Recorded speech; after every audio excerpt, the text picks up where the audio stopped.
എല്ലാവർക്കും നമസ്കാരം. Welcome to super notes.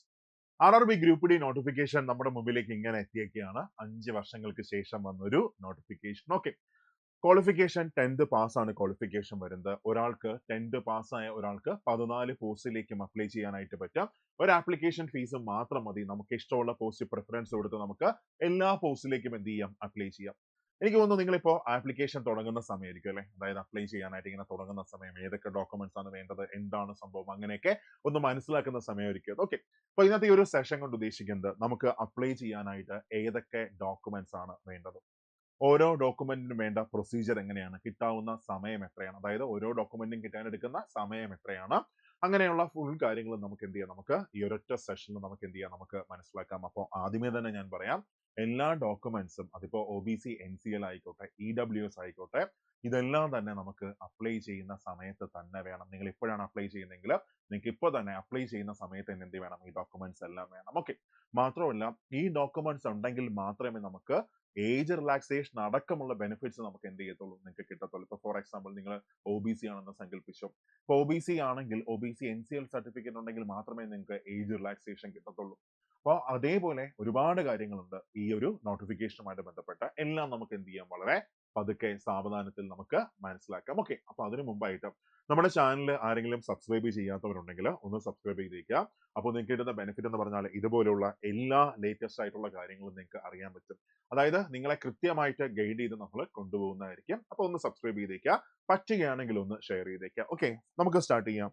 RRB group D notification ഏതൊക്കെ ഡോക്യുമെന്റ്സ് ആണ് വേണ്ടത്. ഓക്കെ, ഫസ്റ്റ് നോക്കി, ഈ കഴിഞ്ഞ ജനുവരി 23 മുതലാണ് ആപ്ലിക്കേഷൻ സ്റ്റാർട്ട് ചെയ്തത്. വരാൻ പോകുന്ന ഫെബ്രുവരി 22 വരെ, ഈ ഫെബ്രുവരി 22 വരെ നമുക്ക് എന്ത് ചെയ്യാൻ പറ്റും, നമുക്ക് അപ്ലൈ ചെയ്യാനായിട്ട് പറ്റും. 32,000 പ്ലസ് വേക്കൻസിയിലാണ് നോട്ടിഫിക്കേഷൻ എന്ത് ചെയ്തേക്കുന്നത്, വന്നേക്കുന്നത്. മാത്രമല്ല ഒരു കാര്യം നമ്മൾ മനസ്സിലാക്കണം, നമ്മൾ അപ്ലൈ ചെയ്ത് കഴിഞ്ഞാൽ മോഡിഫിക്കേഷൻ വിൻഡോ അല്ലെങ്കിൽ കറക്ഷൻ വിൻഡോ ഓപ്പൺ ആകുമെങ്കിലും എല്ലാ കാര്യങ്ങളും നമുക്ക് എന്ത് ചെയ്യാൻ പറ്റത്തില്ല, കറക്ഷൻ വിൻഡോയിൽ നമുക്ക് മാറ്റാൻ പറ്റത്തില്ല. ഫോർ എക്സാമ്പിൾ നമ്മുടെ പ്രൊഫൈൽ ആയിക്കോട്ടെ, നമ്മുടെ സോൺ ആയിക്കോട്ടെ, ഇതൊന്നും തന്നെ നമുക്ക് എന്ത് ചെയ്യാൻ പറ്റത്തില്ല, നമുക്ക് ചേഞ്ച് ചെയ്യാൻ പറ്റത്തില്ല. അപ്പൊ അതുകൊണ്ട് തന്നെ നമ്മൾ അപ്ലൈ ചെയ്യുമ്പോൾ വളരെ ശ്രദ്ധിച്ച് മാത്രമേ എന്ത് ചെയ്യാവൂ, നമ്മൾ അപ്ലൈ ചെയ്യാവൂ.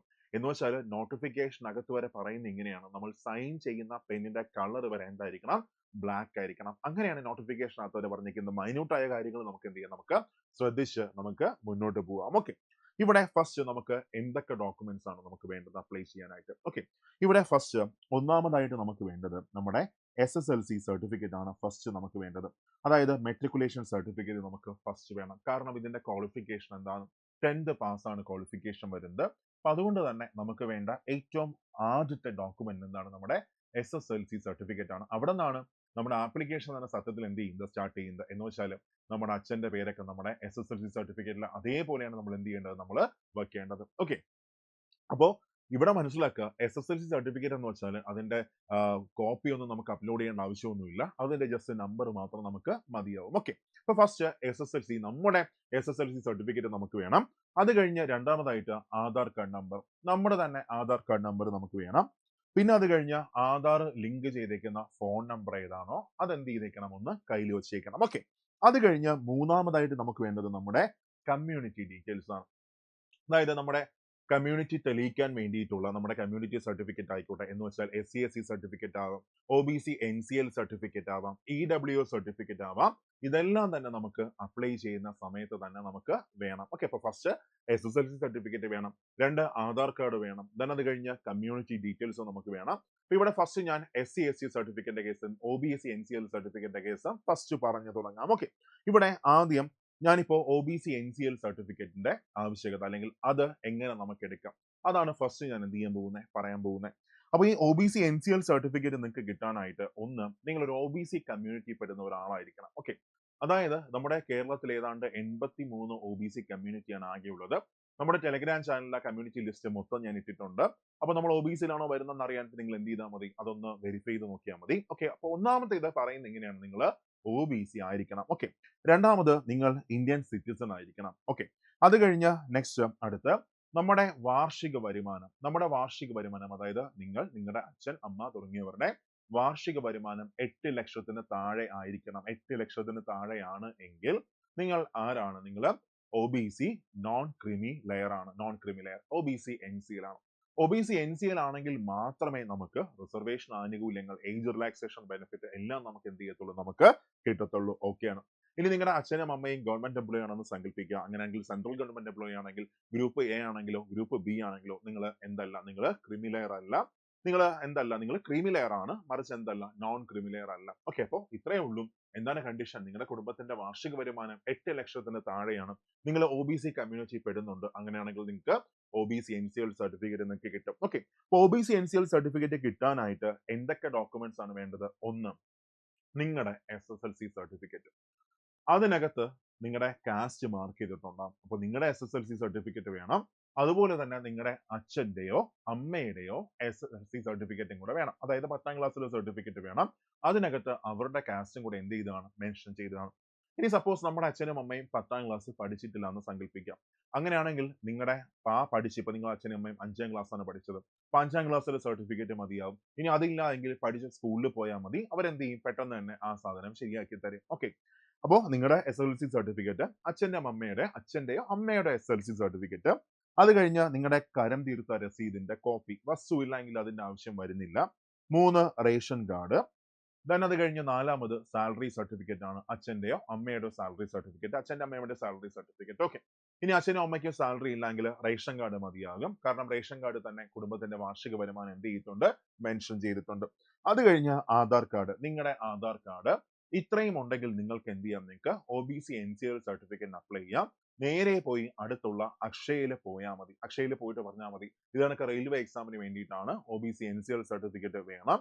ഏതാണ്ട് ഒരാഴ്ചക്കകത്ത് തന്നെ നിങ്ങൾക്ക് എന്ത് കിട്ടും, നിങ്ങൾക്ക് OBC NCL സർട്ടിഫിക്കറ്റ് കിട്ടും. ഓക്കെ, അപ്പൊ അവിടെ മനസ്സിലാക്കുക, അവിടെ സൈനിങ് അതോറിറ്റി ആരാണ്? സൈനിങ് അതോറിറ്റി തഹസിൽദാരാണ് സൈനിങ് അതോറിറ്റി. ഓക്കെ, അതായത് നമ്മളിപ്പോ PSC എക്സാം ഒക്കെ ആണെങ്കിൽ വില്ലേജ് ഓഫീസർ ഒപ്പിട്ടാൽ മതിയാവും. പക്ഷെ ഇവിടെ നമുക്ക് വേണ്ടത് നമ്മുടെ സൈനിങ് അതോറിറ്റി ആരാണ്? തഹസിൽദാരാണ് സൈനിങ് അതോറിറ്റി. അത് ജസ്റ്റ് ഒന്ന് ഓർത്ത് വെച്ചേക്കാം. ഇനി റെയിൽവേ തരുന്ന ഫോർമാറ്റിൽ തന്നെ OBC NCL സർട്ടിഫിക്കറ്റ് വേണമെന്ന് ഒരു നിർബന്ധവും ഇല്ല. എന്ന് വെച്ചാൽ നോട്ടിഫിക്കേഷനകത്ത് ഒരു ഫോർമാറ്റ് കിടപ്പുണ്ട്, ആ ഫോർമാറ്റിൽ തന്നെ കിട്ടണമെന്ന് ഒരു നിർബന്ധവും ഇല്ല. അതായത് തഹസിൽദാർ ഒപ്പുവെച്ച സർട്ടിഫിക്കറ്റ് ആണെങ്കിൽ അത് വാലിഡ് ആണ്. ഓക്കെ, നിങ്ങൾ കരുതരുത് തഹസിൽദാർ കൊണ്ടുകൊടുത്ത് അങ്ങനെ എഴുതി ഒപ്പിട്ട് തരുന്നൊന്നുമില്ല. ഈ സൈനാണ്, ഡിജിറ്റൽ സൈനാണ് ഒപ്പിട്ട് തരുന്നത്. അത് നമുക്ക് എന്ത് ചെയ്യാൻ പറ്റും, ഡൗൺലോഡ് ചെയ്ത് നമുക്ക് എന്ത് ചെയ്യാൻ പറ്റും, നമുക്ക് എടുക്കാൻ പറ്റും. ഓക്കെ, അപ്പൊ ഇങ്ങനെയാണ് OBC NCL സർട്ടിഫിക്കറ്റ് നമ്മൾ മേടിക്കുന്നത്. അത് കഴിഞ്ഞ് നിങ്ങൾക്ക് SC ST സർട്ടിഫിക്കറ്റ്. ഇനി ഒരു കാര്യമാണ് ഞാൻ പറഞ്ഞുതരാം, OBC NCL സർട്ടിഫിക്കറ്റിന്റെ വാലിഡിറ്റി 1 വർഷമാണ്. OBC NCL സർട്ടിഫിക്കറ്റിന്റെ വാലിഡിറ്റി എത്ര വർഷമാണ്? 1 വർഷമാണ് OBC NCL സർട്ടിഫിക്കറ്റിന്റെ വാലിഡിറ്റി ആയിട്ട് വരുന്നത്. ഓക്കെ, ഇനി അത് കഴിഞ്ഞ് രണ്ടാമതായിട്ട് നമ്മുടെ SC ST സർട്ടിഫിക്കറ്റ് അല്ലെങ്കിൽ കാസ്റ്റ് സർട്ടിഫിക്കറ്റ് മേടിക്കാനായിട്ട് എന്തൊക്കെയാണ് വേണ്ടത്? ഫസ്റ്റ് നിങ്ങൾ അക്ഷയ സെന്ററിൽ തന്നെ എന്ത് ചെയ്യുക, പോവുക. അക്ഷയ സെന്ററിൽ പോയിട്ട് ഇങ്ങനെയാണ് നമുക്ക് ഇത്രയും ഡോക്യുമെന്റ്സ് ആണ് നമുക്ക് വേണ്ടത്. ഒന്ന്, ആപ്ലിക്കേഷൻ ഫോമാണ്, ഓൺലൈൻ ആയിട്ടാണ് എന്ത് ചെയ്യുന്നത്, അപ്ലൈ ചെയ്യുന്നത്. Then SC ST OBC caste proof of their father, brother, sister or any blood relatives. എന്ന് വെച്ചാൽ നിങ്ങളുടെ അച്ഛന്റെയോ അമ്മയുടെയോ SC ST സർട്ടിഫിക്കറ്റ്. ഓക്കെ, അതും കൂടെ എന്ത് ചെയ്യുക, ഒന്ന് കൊണ്ടുപോവുക. പിന്നെ അത് കഴിഞ്ഞ് നിങ്ങളുടെ ഫോട്ടോഗ്രാഫ്, നിങ്ങളുടെ ഇൻകം സർട്ടിഫിക്കറ്റ്, അതുപോലെ തന്നെ ഏജ് പ്രൂഫ് ആയിട്ടുള്ള പാൻ കാർഡ് ആവാം, സ്കൂൾ സർട്ടിഫിക്കറ്റ് ആവാം, ബർത്ത് സർട്ടിഫിക്കറ്റ് ആവാം, ഇതൊക്കെ എന്ത് ചെയ്യുക, ഒന്ന് കൊണ്ടുപോവുക. അത് കഴിഞ്ഞ് അഡ്രസ് പ്രൂഫിനായിട്ട് പാസ്പോർട്ടോ വോട്ടർ കാർഡോ റേഷൻ കാർഡോ ഇലക്ട്രിസിറ്റി ബില്ലോ വാട്ടർ ബില്ലോ ടെലിഫോൺ ബില്ലോ എന്ത് ചെയ്യാം, നമുക്ക് അഡ്രസ് പ്രൂഫായിട്ട് നമുക്ക് യൂസ് ചെയ്യാൻ പറ്റും. അത് കഴിഞ്ഞ് നിങ്ങളുടെ ആധാർ കാർഡ്, അതുപോലെ തന്നെ മൊബൈൽ നമ്പർ, പിന്നെ ഇമെയിൽ നമ്പർ, നിങ്ങളുടെ ഇമെയിൽ ID കൂടെ ഉണ്ടെങ്കിൽ എന്ത് ചെയ്യുക, അതൊന്ന് കൊണ്ടുപോവുക. ഇമെയിൽ ID മാൻഡേറ്ററി ആണ്. ദെൻ അത് കഴിഞ്ഞ് നെക്സ്റ്റ് വൺ അടുത്ത്, ഇതുകൊണ്ട് നമുക്ക് എന്ത് ചെയ്യാൻ പറ്റും, SC ST സർട്ടിഫിക്കറ്റ് നമുക്ക് അപ്ലൈ ചെയ്യാൻ പറ്റും. 5 ദിവസത്തിനകം നിങ്ങൾക്ക് എന്ത് കിട്ടും, സർട്ടിഫിക്കറ്റ് കിട്ടും. അങ്ങനെയാണ് നമ്മുടെ ഗവൺമെന്റിന്റെ വെബ്സൈറ്റിനകത്ത് പറയുന്നത്.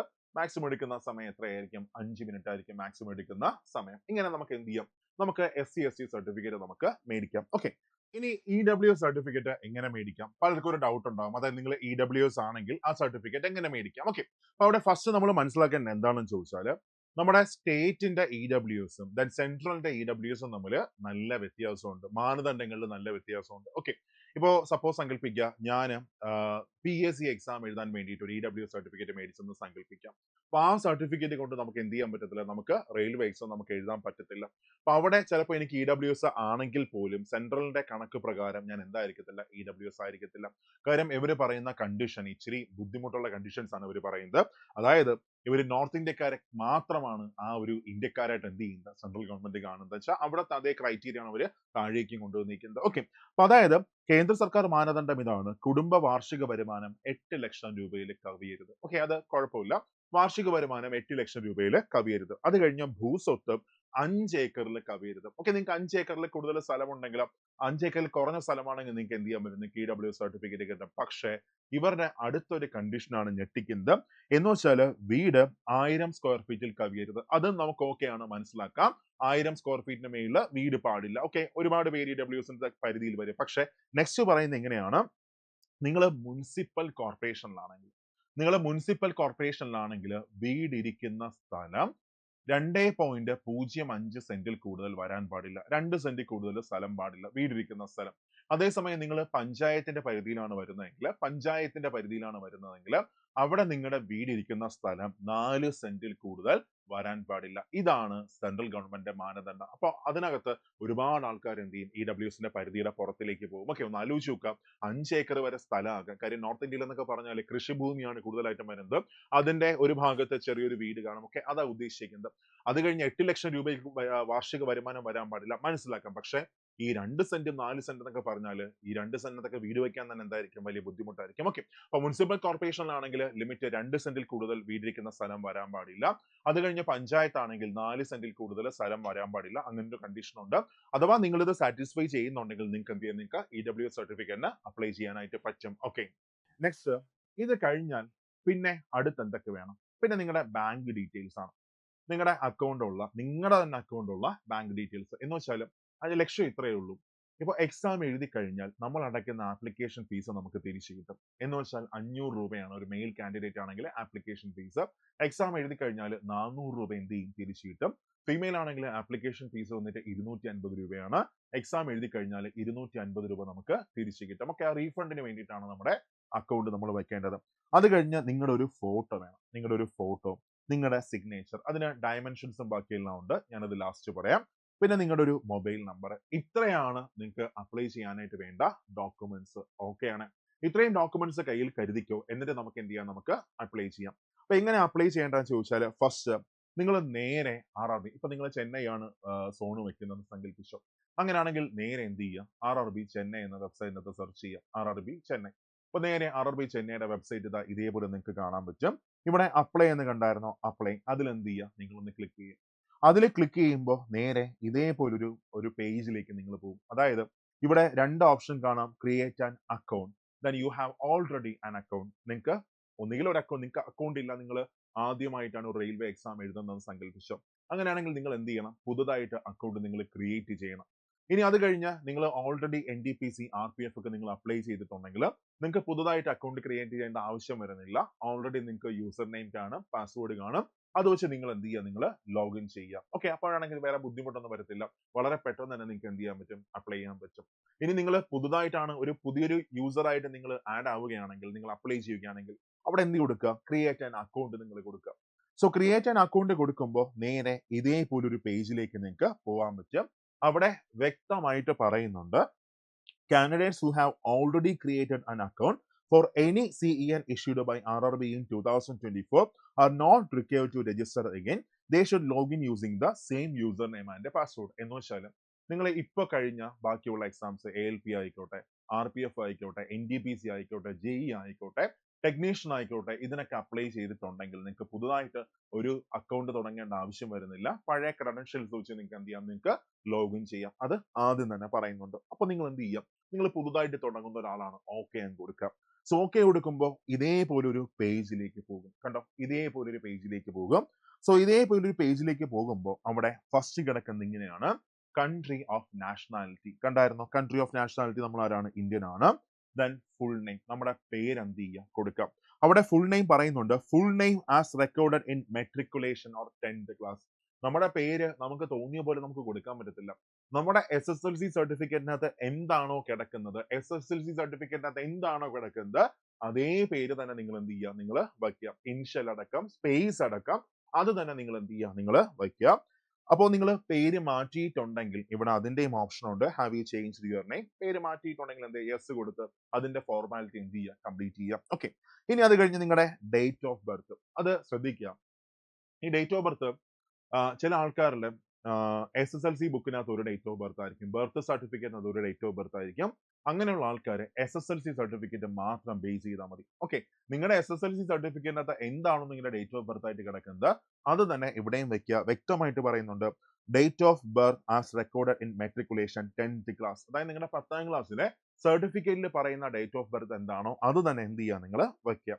അത് കഴിഞ്ഞ് നിങ്ങളുടെ ജെൻഡർ മെയിൽ ആണോ ഫീമെയിൽ ആണോ, അത് കഴിഞ്ഞ അച്ഛന്റെ പേര്. കണ്ടോ, അച്ഛന്റെ പേരിനകത്ത് പറയുന്നുണ്ട്, അച്ഛന്റെ പേരിനകത്ത് എന്താ പറയുന്നത്, SSLC സർട്ടിഫിക്കറ്റിനകത്ത് എന്താണോ കിടക്കുന്നത് അതേപോലെ നിങ്ങൾ എന്ത് ചെയ്യുക, നിങ്ങൾ വയ്ക്കുക അച്ഛന്റെ പേര്.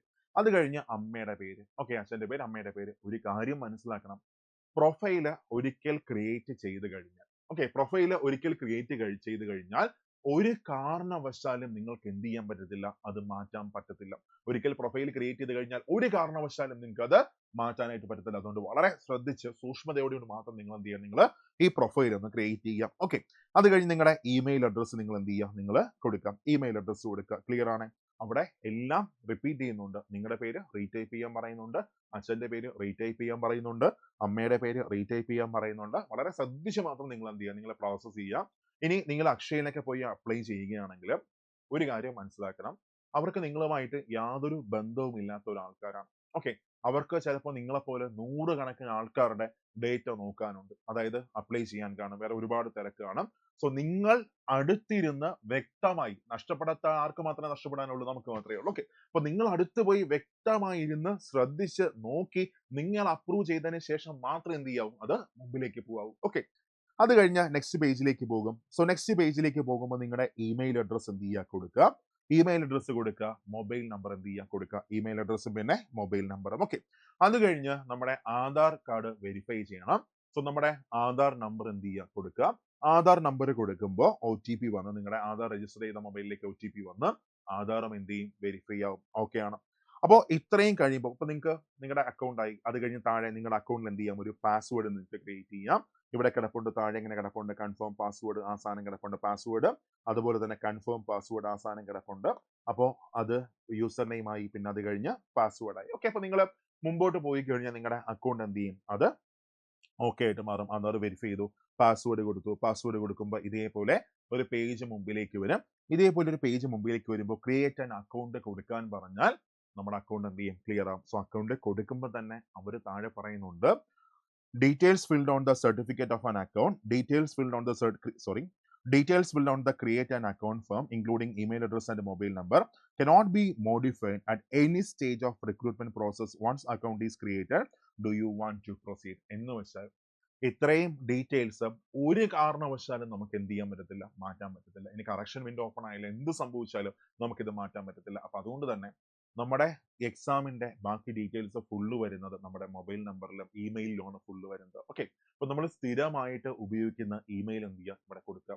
നമ്മൾ സ്ഥിരമായിട്ട് ഉപയോഗിക്കുന്ന മൊബൈൽ നമ്പർ എന്ത് ചെയ്യുക, നിങ്ങൾ കൊടുക്കുക. അല്ലാതെ ഞാൻ ഒരു ദിവസത്തേക്ക് എനിക്കിന്ന് ജിയോ 2 ദിവസത്തേക്ക് നെറ്റ് ഫ്രീ ആയിട്ടുള്ള സിം തന്നു, ഇനി അതങ്ങ് കൊടുക്കാം, ഒരിക്കലും കൊടുക്കരുത്. സ്ഥിരമായിട്ട് നിങ്ങൾ യൂസ് ചെയ്യുന്ന ഫോൺ നമ്പറും ഇമെയിൽ നമ്പറും എന്ത് ചെയ്യുക, അവിടെ കൊടുക്കുക. ക്ലിയർ ആണ്? ഓക്കെ, അങ്ങനെ ഓക്കെ കൊടുക്കുമ്പോൾ എന്ത് ചെയ്തു, നിങ്ങളുടെ അക്കൗണ്ട് ക്രിയേറ്റ് ആയി. ഇനി നിങ്ങൾക്ക് എന്ത് ചെയ്യാം, നിങ്ങൾക്ക് നേരെ പഴയ പേജിലേക്ക് പോകും. അവിടെ ഓൾറെഡി ക്രിയേറ്റ് ആൻ അക്കൗണ്ട് കാണും. അവിടെ യൂസർ നെയിമും പാസ്വേഡ് ഉപയോഗിച്ച് എന്ത് ചെയ്യാം, ലോഗിൻ ചെയ്യാം. എവിടെയെങ്കിലും ഇതൊന്ന് എഴുതി വെച്ചേക്കാം. നമ്മുടെയൊക്കെ മനസ്സിനകത്ത് ഇന്നെല്ലാം ഓർമ്മയാണ്, കുഴപ്പമില്ല. പക്ഷെ 2 ദിവസം കഴിഞ്ഞാൽ പിന്നെ അത് മറന്നുപോയാൽ വലിയ പാടായിരിക്കും. അപ്പൊ എവിടെയെങ്കിലും ഒരു ബുക്കിലോ ഡയറിയിലോ അല്ലെങ്കിൽ ഫോണിലോ എന്തെങ്കിലും ഒരു സ്ഥലത്ത് നിങ്ങൾ എന്ത് ചെയ്യുക, നിങ്ങളൊന്ന് സേവ് ചെയ്ത് വെച്ചേക്കുക. ഓക്കെ, അത് കഴിഞ്ഞ് നെക്സ്റ്റ് നേരെ അടുത്ത പേജിലേക്ക് പോകും. അപ്ലൈ ചെയ്യാനുള്ള ബാക്കി പേജിലേക്ക് പോകും. അവിടെ 08/2024 ആണ് നമ്മുടെ CER നമ്പർ. കാറ്റഗറി നമ്പർ എത്രയാണ്? Central employment number 08/2024. അതാണ് ഗ്രൂപ്പ് ഡിയുടെ നോട്ടിഫിക്കേഷൻ. അതിൽ ക്ലിക്ക് ചെയ്യാം. അതിൽ ക്ലിക്ക് ചെയ്യുമ്പോൾ ഇതേപോലെ ഒരു പേജ് വരും. അവിടെ നിങ്ങൾ നേരത്തെ കൊടുത്ത പ്രൊഫൈൽ ഡീറ്റെയിൽസ് മൊത്തം എന്ത് ചെയ്യും, ഓൾറെഡി ഫെച്ചിൻ ആയിട്ട് അവിടെ കിടക്കാം. അത് കഴിഞ്ഞെല്ലാം ബാക്കിയെല്ലാം വായിച്ച് ഓക്കെ കൊടുത്തങ്ങ് പോകുമ്പോൾ ഇതിനു മുമ്പേ നമ്മുടെ Jobin sir how to apply എന്ന് വളരെ ഡീറ്റെയിൽ ആയിട്ട് ഒരു വീഡിയോ ചെയ്തിട്ടുണ്ട്. അപ്പൊ അതുകൊണ്ട് ഞാൻ എന്ത് ചെയ്യുന്നില്ല, എങ്ങനെ അപ്ലൈ ചെയ്യാമെന്ന ഡീറ്റെയിൽസിലേക്ക് എന്ത് ചെയ്യുന്നില്ല, പോകുന്നില്ല. ഓക്കെ, ഇനി അത് കഴിഞ്ഞ് നെക്സ്റ്റ് വൺ ഇവിടെ താഴേക്ക് വരുമ്പോൾ നമ്മുടെ SSLCയുടെ നമ്പർ കൊടുക്കാനും ഡേറ്റ് ഓഫ് ഇഷ്യൂ കൊടുക്കാനും അതൊക്കെ നമുക്ക് കാണാൻ പറ്റും. ഡേറ്റ് ഓഫ് പാസിംഗ് അതെല്ലാം കൊടുക്കാം. സോ SSLC നമ്പർ എന്ന് പറഞ്ഞാൽ ലെഫ്റ്റിൽ ഏറ്റവും മേലിൽ നിൽക്കുന്ന ആ ഒരു സീരിയൽ നമ്പറാണ് നമ്മൾ കൊടുക്കേണ്ടത്. അതെന്ത് ചെയ്യുക, അതവിടെ കൊടുക്കുക. റോൾ നമ്പർ ആയിട്ട് അതെന്ത് ചെയ്യുക, അതവിടെ ഇങ്ങനെ കൊടുക്കുക. ഏത് ഡിസ്ട്രിക്റ്റ് ആണ്, ഏത് ബോർഡാണ്, അതൊക്കെ നന്നായിട്ട് എന്ത് ചെയ്യുക, കൊടുക്കുക. അത് കഴിഞ്ഞ് നെക്സ്റ്റ് അങ്ങ് കുറച്ച് ദൂരം പോകുമ്പോൾ ബാക്കി ഡീറ്റെയിൽസിലേക്ക് പോവുക. അവിടെ നിങ്ങൾക്ക് എന്ത് ചെയ്യാം, നിങ്ങളുടെ ഫോട്ടോയും സിഗ്നേച്ചറും. ഇനി എല്ലാവരും ഒന്ന് ശ്രദ്ധിച്ചോളണേ ഫോട്ടോ. സോ ഫോട്ടോയും സിഗ്നേച്ചർ എന്ന് വെച്ചാൽ നമ്മൾ ലൈറ്റ് ബാക്ക്ഗ്രൗണ്ട് ആയ ഒരു ഫോട്ടോ മാത്രമേ നമ്മൾ എന്ത് ചെയ്യാം കൊടുക്കുക. പ്രത്യേകിച്ച് വൈറ്റ് ഉണ്ടെങ്കിൽ എന്ത് ചെയ്യുക, അത് തന്നെ കൊടുക്കുക. മാത്രമല്ല ഏറ്റവും റീസെന്റ് ആയിട്ട് എടുത്ത ഫോട്ടോ, 2 മാസത്തിനകത്ത് വെച്ചെടുത്ത ഒരു ഫോട്ടോ നിങ്ങൾ കൊടുക്കാവും. അല്ലാതെ നിങ്ങൾ എക്സാം സെന്ററിൽ പോകുമ്പോൾ നിങ്ങൾ തിരിച്ചറിയാൻ പറ്റില്ലെങ്കിൽ അവിടെ ഒരു കൺഫ്യൂഷൻ വരും. അതുകൊണ്ട് തന്നെ ബയോമെട്രിക് വെരിഫിക്കേഷനും ഒക്കെ എല്ലാം ഉള്ളതാണ്. അതുകൊണ്ട് തന്നെ ഏറ്റവും പുതുതായിട്ട് എന്ത് ചെയ്യും, ഒരു ഫോട്ടോ കൊടുക്കുക. നിങ്ങളുടെ മുഖം വ്യക്തമായിരിക്കണം. നിങ്ങൾ സ്പെക്സ് വെക്കുന്ന ഒരാളാണെങ്കിൽ ആ സ്പെക്സിന്റെ ഗ്ലെയർ ഒന്നും തന്നെ എന്ത് ചെയ്യാൻ വരാൻ പാടില്ല, നിങ്ങളുടെ മുഖത്തൊന്നും വരാൻ പാടില്ല. ക്ലിയർ ആയിട്ടൊരു ഫോട്ടോ എന്ത് ചെയ്യുക, കൊടുക്കുക. ഓക്കെ, അവിടെ ഫോട്ടോ കൊടുക്കുമ്പോൾ പറയുന്നത് ഇങ്ങനെയാണ്, അതിന്റെ സൈസ് 35 mm ഇൻറ്റു 45 mm അല്ലെങ്കിൽ 320 ഇൻറ്റു 240 പിക്സൽ ആക്കി വേണം നിങ്ങൾ എന്ത് ചെയ്യാൻ, നിങ്ങൾ അപ്ലോഡ് ചെയ്യാനായിട്ട്. മാത്രമല്ല ഏതൊക്കെ ഫോർമാറ്റിലാണ്, JPEG ഫോർമാറ്റ് അല്ലെങ്കിൽ JPG ഫോർമാറ്റിലുള്ള ഫോട്ടോസ് ആണ് നിങ്ങൾ അപ്ലോഡ് ചെയ്യേണ്ടത്. അതിന്റെ സൈസ് 50 KB മുതൽ 100 KB വരെ ആയിരിക്കണം. സൈസ് 50 KB മുതൽ 100 KB വരെ ആയിരിക്കണം. അത് വ്യക്തമായിട്ട് എന്ത് ചെയ്യുന്നുണ്ട്, പറയുന്നുണ്ട്. മാത്രമല്ല അടുത്തൊരു പേജിൽ ഇങ്ങനെയൊന്നും ഫോട്ടോസ് ഒന്നും എടുക്കരുത്. ക്ലിയർ ആയിട്ടുള്ള ഫോട്ടോ മാത്രം എന്ത് ചെയ്തെടുക്കാം. അതായത് മുടിയൊക്കെ ഫ്രണ്ടിലോട്ടിട്ട് കണ്ണൊക്കെ എങ്ങനെ അടച്ചു വെച്ച് അങ്ങനെയുള്ള ഫോട്ടോസ് ഒന്നും എന്ത് ചെയ്ത് എടുക്കരുത്. താഴെ കാണുന്ന പോലെ എല്ലാം വ്യക്തമായിട്ട് കാണാൻ സാധിക്കുന്ന ഫോട്ടോ മാത്രമേ നിങ്ങൾ അപ്ലോഡ് ചെയ്യാവൂ. ഓക്കെ, അത് കഴിഞ്ഞ നെക്സ്റ്റ് സിഗ്നേച്ചർ. സോ സിഗ്നേച്ചർ നോക്കുക. ഇവിടെ ബ്ലൂ ഓർ ബ്ലാക്ക് പെൻ എന്നാണ് പറയുന്നത്. അതായത് നിങ്ങൾ ഒപ്പിടുന്നത് ബ്ലൂ ഓർ ബ്ലാക്ക് പെൻ. പക്ഷെ ചെറിയൊരു പ്രശ്നമുണ്ട് നോട്ടിഫിക്കേഷനകത്ത്. ഞാൻ നോട്ടിഫിക്കേഷൻ ഒരു പേജും കൂടെ നിങ്ങൾക്ക് കാണിച്ചു തരാം. ഓക്കെ, ഈ കാണുന്നതാണ് നോട്ടിഫിക്കേഷന്റെ പേജ്. ഞാൻ ജസ്റ്റ് സ്നാപ്പ് എടുത്തിട്ടേക്കുന്നതാണ്. അപ്പൊ ഇവിടെ മനസ്സിലാക്കുക, ഇവിടെ എങ്ങനെയാണ് ബ്ലാക്കിലാണ് ഇതിനകത്ത് എന്ത് ചെയ്യുന്നത് പറയുന്നത്. അതായത് ബ്ലാക്ക് കളർ സിഗ്നേച്ചർ ആണ് എന്ത് ചെയ്യുന്നത് നോട്ടിഫിക്കേഷനകത്ത് പറയുന്നത്. പക്ഷെ ഇവിടെ ബ്ലൂ ഓർ ബ്ലാക്ക് പറയുന്നുണ്ട്. വെറുതെ റിസ്ക് എടുക്കാൻ നിൽക്കേണ്ട, ഏതിൽ നിങ്ങൾ സൈൻ ചെയ്തേക്കാം, ബ്ലാക്ക് എങ്കിൽ നിങ്ങൾ സൈൻ ചെയ്തേക്കാം. അത് കഴിഞ്ഞ് അതും JPG അല്ലെങ്കിൽ JPEG ഫോർമാറ്റിലാണ്. അതിന്റെ സൈസ് വന്നിട്ട് 30 KB മുതൽ 50 KB വരെയാണ് അതിന്റെ സൈസ് വരുന്നത്. അപ്പൊ സൈസ് നിങ്ങൾക്ക് കറക്റ്റ് ആയി കിട്ടുന്നില്ലെങ്കിൽ എന്ത് ചെയ്താൽ മതി, ഫോട്ടോഷോപ്പിൽ കയറിയിട്ട് ഇതൊന്ന് കറക്റ്റ് ആയിട്ട് സൈസ് ഒന്ന് മാറ്റിയാൽ മതി. അല്ലെങ്കിൽ ഓൺലൈനിൽ തന്നെ ഒരുപാട് സൈറ്റുകളുണ്ട്, അതിനകത്ത് കയറിയിട്ട് എന്ത് ചെയ്താൽ മതി, സൈസ് കറക്റ്റ് നമ്മൾ പറയുന്ന സൈസിലേക്ക് അങ്ങ് മാറ്റിയാൽ മതി. വേറെ ബുദ്ധിമുട്ടൊന്നും എന്ത് ചെയ്യത്തില്ല, വരത്തില്ല. എന്നിട്ട് മുന്നോട്ട് പോയി നിങ്ങൾക്ക് എന്ത് ചെയ്യാം, നേരെ പോസ്റ്റ് പ്രിഫറൻസും ബാക്കിയെല്ലാം കൊടുക്കാം. നിങ്ങൾക്ക് ഇഷ്ടമുള്ള പോസ്റ്റുകൾക്ക് പ്രിഫറൻസ് കൊടുക്കുക. നമുക്ക് എന്ത് ചെയ്യാൻ പറ്റും, നമുക്ക് അപ്ലൈ ചെയ്യാനായിട്ട് പറ്റും. ഓക്കെ, അപ്പോൾ ഇത്രയും ഡോക്യുമെന്റ്സ് ആണ് നമുക്ക് അപ്ലൈ ചെയ്യാനായിട്ട് വേണ്ടത്. സോ പോസ്റ്റ് പ്രിഫറൻസ് കൊടുക്കുമ്പോൾ നിങ്ങൾക്ക് ഇഷ്ടമുള്ള ജോലി അത് ഫസ്റ്റ് പ്രിഫറൻസ് കൊടുക്കുക. ഓക്കെ, അതായത് ചില പോസ്റ്റുകളുണ്ട് എന്ന് വെച്ചാൽ പ്രൊഡക്ഷൻ യൂണിറ്റ് ആയിക്കോട്ടെ, വർക്ക്ഷോപ്പ് ആയിക്കോട്ടെ, ഇതൊക്കെ തമിഴ്നാട്ടിൽ മാത്രമേ അഡ്വൈസ് കിട്ടത്തുള്ളൂ, നിയമനം കിട്ടത്തുള്ളൂ. കാരണം കേരളത്തിൽ പ്രൊഡക്ഷൻ യൂണിറ്റോ ബാക്കി ഒന്നുമില്ല. അപ്പൊ ആ പോസ്റ്റൊക്കെ നമ്മൾ ഫസ്റ്റ് പ്രിഫറൻസ് വെച്ചാൽ തമിഴ്നാട്ടിൽ മൊത്തം നമ്മൾ ജോലി ചെയ്യേണ്ടി വരും. അതുകൊണ്ട് തന്നെ ഓരോ പോസ്റ്റും എന്താണെന്ന് ഞാൻ ഇതിനു മുമ്പ് ഒരു വീഡിയോ ചെയ്തിട്ടുണ്ട്. അത് ഭംഗിയായി മനസ്സിലാക്കിയ ശേഷം മാത്രമേ നിങ്ങൾ എന്ത് ചെയ്യാവൂ, നിങ്ങൾ പോസ്റ്റ് പ്രിഫറൻസ് കൊടുക്കുക. അപ്പൊ നിങ്ങൾ ഫസ്റ്റ് ചെയ്യേണ്ട എന്താണെന്നറിയാം, ആദ്യം നിങ്ങളുടെ മെഡിക്കൽ സ്റ്റാൻഡേർഡ് എന്താണെന്ന് മനസ്സിലാക്കണം. ഇപ്പൊ ചില പോസ്റ്റുകൾക്ക് മെഡിക്കൽ സ്റ്റാൻഡേർഡ് വെച്ചിട്ടായിരിക്കും എന്ത് വരും, ചില അല്ല, എല്ലാ പോസ്റ്റുകൾക്കും മെഡിക്കൽ സ്റ്റാൻഡേർഡ് വെച്ചിട്ടാണ് എന്ത് ചെയ്യുന്നത് പ്രയോറിറ്റി കിട്ടുന്നത്. ഇപ്പൊ എനിക്ക് കാഴ്ച കുറവാണ്, ഞാൻ പോയിന്റ്സ്മാൻ വെച്ച് പ്രിഫറൻസ് കൊടുത്തിട്ട് ഒരു കാര്യമില്ല, എനിക്കത് കിട്ടാൻ പോകുന്നില്ല. കാര്യം ഞാൻ മെഡിക്കലിൽ എന്ത് ചെയ്യും, പരാജയപ്പെടും. അപ്പോൾ നമ്മുടെ മെഡിക്കൽ സ്റ്റാൻഡേർഡ് എന്താണോ, അത് കഴിഞ്ഞ് നമ്മുടെ ജോലി ഡിമാൻഡ് ചെയ്യുന്ന മെഡിക്കൽ സ്റ്റാൻഡേർഡ് എന്താണോ, അതൊക്കെ നന്നായിട്ട് മനസ്സിലാക്കിയ ശേഷം മാത്രം കേരളത്തിൽ കിട്ടുന്ന പോസ്റ്റുകൾ ഏതൊക്കെയാണെന്നൊക്കെ മനസ്സിലാക്കിയ ശേഷം മാത്രം നിങ്ങൾ എന്ത് ചെയ്യുക, നിങ്ങൾ ആപ്ലിക്കേഷൻ മുമ്പോട്ട് കൊണ്ടുപോവുക. Okay, clear. അങ്ങനെ പോസ്റ്റ് പ്രിഫറൻസ് നിങ്ങൾക്ക് കൊടുക്കാം. അതേപോലെ നിങ്ങളുടെ കമ്മ്യൂണിറ്റി ഏതാണ്, അതിനകത്ത് എത്ര വേക്കൻസി ആണുള്ളത്, എല്ലാം മനസ്സിലാക്കിയ ശേഷം മാത്രം എന്ത് ചെയ്യാവും, നിങ്ങൾ അപ്ലൈ ചെയ്യാം. എൻ്റെ ഒരു അഭിപ്രായത്തിൽ ഒരു 5-ാം തീയതിക്ക് ശേഷം നിങ്ങൾ അപ്ലൈ ചെയ്താൽ മതി. ഒരു തിരക്ക് നിങ്ങൾ പിടിക്കേണ്ട, പതുക്കെ അപ്ലൈ ചെയ്താൽ മതി. എല്ലാം മനസ്സിലാക്കിയ ശേഷം മാത്രം എന്ത് ചെയ്യുക, നിങ്ങൾ അപ്ലൈ ചെയ്യാം. ഓക്കെ, അപ്പോൾ അങ്ങനെ ആപ്ലിക്കേഷൻ കഴിഞ്ഞ് മുന്നോട്ട് പോയി ബാക്കി ഓക്കെ എടുത്തങ്ങ് പോവുക. എല്ലാം കഴിയുമ്പോൾ എന്തായിട്ട് മാറാം, എല്ലാം കഴിയുമ്പോൾ നമ്മുടെ ആപ്ലിക്കേഷൻ സക്സസ് ആയിട്ട് മാറും. ഓക്കെ, അപ്പൊ ഇങ്ങനെയാണ് നമ്മൾ അപ്ലൈ ചെയ്യേണ്ടത്. അപ്പോൾ നിങ്ങൾക്ക് ഏതൊക്കെ ഡോക്യുമെന്റ്സ് ആണ് വേണ്ടത്, എല്ലാം ക്ലിയർ ആയി എന്നാണ് എൻ്റെ വിശ്വാസം. ഓക്കെ, ഇനി മറ്റൊരു കാര്യം മനസ്സിലാക്കുക, 2026 മുതൽ 8th പേ കമ്മീഷൻ വരാൻ പോവുകയാണ്. അടുത്ത വർഷം മുതൽ 8th പേ കമ്മീഷൻ വരാൻ പോകുന്നു. അപ്പോൾ നല്ല സാലറി ആയിരിക്കും നമുക്ക് മേടിക്കാനുള്ളത്. എന്ന് വെച്ചാൽ ബേസിക് പേ തന്നെ ഏതാണ്ട് 30,000 പ്ലസ് ആയിട്ട് മാറും. എല്ലാ ഇൻസെന്റീവും കൂടെ ചേർത്തിട്ട് നമുക്കൊരു 42+ സാലറി നമുക്ക് എന്ത് ചെയ്യാം, നമുക്ക് കയ്യിൽ മേടിക്കാം. എന്ന് വെച്ചാൽ ഒരു സെക്രട്ടറി അസിസ്റ്റന്റ് പോലും എന്ത് ചെയ്യത്തില്ല, അത്രയും സാലറി മേടിക്കത്തില്ല. ഏറ്റവും മികച്ച സാലറിയാണ് എന്ത് ചെയ്യുന്നത്, റെയിൽവേ ഓഫർ ചെയ്യുന്നത്. ഇപ്പൊ ഗ്രൂപ്പ് ഡിയുടെ പ്രത്യേകത ഒരൊറ്റ പരീക്ഷ മാത്രമേ എന്ത് ചെയ്യുന്നുള്ളൂ, വരുന്നുള്ളൂ. അതായത് 100 മാർക്കിന്റെ ഒരൊറ്റ എക്സാം മാത്രം. മാത്സ് റീസണിങ്, പിന്നെ അത് കഴിഞ്ഞ സയൻസ്, GK. ഓക്കെ, ഇത്രയും മാത്രമേ വരുന്നുള്ളൂ. നമുക്കൊരു 6 മാസം നമ്മുടെ മുമ്പിലുണ്ട്. അതായത് ഒരു ജൂൺ ജൂലൈ മാസത്തിൽ നമുക്ക് എന്ത് ചെയ്യാം, എക്സാം നമുക്ക് പ്രതീക്ഷിക്കാം. ഒരു 6 മാസം നമ്മുടെ മുമ്പിലുണ്ട്. ആ സമയം കൊണ്ട് ഒരു മികച്ച പ്രിപ്പറേഷൻ നടത്തിയാൽ നമുക്ക് എന്ത് ചെയ്യാം, നമുക്ക് ആദ്യ റാങ്കിൽ തന്നെ വരാം. ഇത് 10th പാസ് മാത്രം ക്വാളിഫിക്കേഷൻ ഉള്ള ഒരു എക്സാം ആണ്. ഓക്കെ, അപ്പൊ നമ്മളെ കൊണ്ട് ശ്രമിച്ചാൽ ഉറപ്പായിട്ടും ക്രാക്ക് ചെയ്യാൻ പറ്റുന്ന ഒരു എക്സാം. ഇതിന് ഹയർ ക്വാളിഫിക്കേഷൻ നിങ്ങൾക്കുണ്ടെങ്കിൽ പ്രൊമോഷൻ ചാൻസ് എല്ലാം വളരെ കൂടുതലാണ്. ഫോർ എക്സാമ്പിൾ നിങ്ങളൊരു ഡിഗ്രി ഹോൾഡർ ആണെന്ന് സങ്കല്പിക്കാം. നിങ്ങൾക്ക് ടെക്നിക്കൽ ക്വാളിഫിക്കേഷൻ ആയ ബിടെക്കോ ഡിപ്ലോമയോ IT ഒക്കെ ഉണ്ടെങ്കിൽ നിങ്ങൾക്ക് 3 വർഷം കഴിഞ്ഞാൽ തന്നെ ഈ ഡിപ്പാർട്ട്മെന്റ് ടെസ്റ്റ് എഴുതി ഹയർ ലെവൽസിലേക്ക് വളരെ പെട്ടെന്ന് തന്നെ എന്ത് ചെയ്യാൻ പറ്റും, പോകാൻ പറ്റും. ഓക്കെ, അപ്പൊ ഈ ഒരു അവസരം നിങ്ങൾ എന്ത് ചെയ്യണ്ട, നിങ്ങൾ പാഴാക്കണ്ട. അപ്പോൾ നമ്മുടെ ഗ്രൂപ്പ് ഡിയുടെ RRB ഗ്രൂപ്പ് ഡിയുടെ ഒരു തകർപ്പൻ ബാച്ച് നമ്മൾ സ്റ്റാർട്ട് ചെയ്തിട്ടുണ്ട്. അതായത് നമ്മുടെ ക്ലാസ്സസ് ഒക്കെ, അതായത് നമ്മളെ കൊണ്ട് എന്തൊക്കെ ചെയ്യാൻ പറ്റുമോ അതെല്ലാം നിങ്ങളുടെ വിജയത്തിനായിട്ട് നമ്മൾ സൂപ്പർ നോട്ട്സ് എന്ത് ചെയ്യും, നിങ്ങൾക്ക് തന്നിരിക്കും. ഓക്കെ, ഏതാണ്ട് ഒരു 250+ അവേഴ്സിന്റെ ക്ലാസ്സുകൾ, ഏറ്റവും മികച്ച കണ്ടന്റ്. അതായത് ക്ലാസ് എന്ന് പറഞ്ഞാൽ മലയാളത്തിലും ക്ലാസ്സസ് കാണും, ഇംഗ്ലീഷിലും ക്ലാസ്സസ് കാണാം. നിങ്ങൾക്ക് ഇഷ്ടമുള്ള ലാംഗ്വേജ് എന്ത് ചെയ്യാം, നിങ്ങൾക്ക് ചൂസ് ചെയ്യാം. എന്ന് വെച്ചാൽ എക്സാം നിങ്ങൾക്ക് മലയാളത്തിലും എഴുതാം, ഇംഗ്ലീഷിലും എഴുതാൻ പറ്റും. നിങ്ങൾക്ക് പ്രിഫർ ചെയ്യുന്ന ലാംഗ്വേജിലെ എക്സാം കിട്ടും. അപ്പോൾ നിങ്ങൾക്ക് മലയാളം പഠിക്കാനാണ് ഇഷ്ടമെങ്കിൽ എന്ത് ചെയ്യുക, ആ ലാംഗ്വേജ് ഫോളോ ചെയ്യുക. ഇംഗ്ലീഷാണ് ഇഷ്ടമെങ്കിൽ എന്ത് ചെയ്യുക, അത് ഫോളോ ചെയ്യുക. അങ്ങനെ എല്ലാ സൗകര്യങ്ങളും നമ്മുടെ ബാച്ചിനകത്ത് നമ്മൾ ആഡ് ചെയ്തിട്ടുണ്ട്. ഇത് നമ്മുടെ മാത്രം പ്രത്യേകതയാണ്. 2 ലാംഗ്വേജിലെ ക്ലാസ്. അതായത് ബാക്കി എല്ലാ സ്ഥലത്തും നിങ്ങൾക്ക് ചിലപ്പോൾ സ്ലൈഡ് ഇംഗ്ലീഷിലായിരിക്കും, നോട്ട് മലയാളത്തിൽ തരും. പക്ഷെ നമ്മൾ അങ്ങനെയല്ല, ഇംഗ്ലീഷിലും ക്ലാസ്സസ് ഉണ്ട്, മലയാളത്തിലും ക്ലാസ്സസ് ഉണ്ട്. അപ്പോൾ ഇഷ്ടമുള്ള ലാംഗ്വേജ് നിങ്ങൾക്ക് എന്ത് ചെയ്യാൻ പറ്റും, നിങ്ങൾക്ക് ഫോളോ ചെയ്യാനായിട്ട് പറ്റും. ഓക്കെ, പിന്നെ അത് കഴിഞ്ഞ് കുറെ കണ്ടന്റ് മാത്രം പഠിച്ചിട്ട് കാര്യമില്ല. നമുക്ക് മാക്സിമം ക്വസ്റ്റ്യൻസ് നമുക്ക് പ്രാക്ടീസ് ചെയ്യണം. ചുരുങ്ങിയ സമയം കൊണ്ട് നമുക്ക് ക്വസ്റ്റ്യൻസ് കവർ ചെയ്യാൻ പറ്റണം. അപ്പൊ അതിനു വേണ്ടിയിട്ട് ലൈവ് ആയിട്ടുള്ള ഒരുപാട് ക്വസ്റ്റ്യൻ പ്രാക്ടീസ് സെഷൻസ് ഒക്കെ നമ്മൾ ഈ ബാച്ചിനകത്ത് ആഡ് ചെയ്തിട്ടുണ്ട്. അപ്പൊ ജോയിൻ ചെയ്യാൻ താല്പര്യമുള്ളവർക്ക് എന്ത് ചെയ്യാം, ജോയിൻ ചെയ്യാം. അപ്പൊ ജോയിൻ ചെയ്യാനായിട്ട് നിങ്ങൾ ഈ ഒരു നമ്പറിലേക്ക് ഒന്ന് കോൺടാക്ട് ചെയ്യുക, അല്ലെങ്കിൽ നമ്മുടെ ആപ്പിൽ കയറിയിട്ട് ഡയറക്റ്റ് ആയിട്ട് പർച്ചേസ് ചെയ്താലും മതി. 8281223366. ഓക്കെ, ഈ നമ്പറിൽ കോൺടാക്ട് ചെയ്താൽ മതി. അവരെ ഫുള്ള് നിങ്ങൾ എന്ത് ചെയ്യും, അസിസ്റ്റ് ചെയ്യും. ഓക്കെ, 8281223366. ഓക്കെ, അപ്പോ എന്തെങ്കിലും ഡൗട്ട് ഉണ്ടെങ്കിൽ, നിങ്ങൾക്ക് ആപ്ലിക്കേഷൻ ചെയ്യുന്ന സമയത്ത് എന്തെങ്കിലും ഡൗട്ട് ഉണ്ട്, അല്ലെങ്കിൽ ഈ പറഞ്ഞതിൽ എന്തെങ്കിലും ഒരു ഡൗട്ട് ഉണ്ടെങ്കിൽ എന്ത് ചെയ്യുക, താഴെ കമന്റ് ബോക്സിൽ മെസ്സേജ് ഇടുക.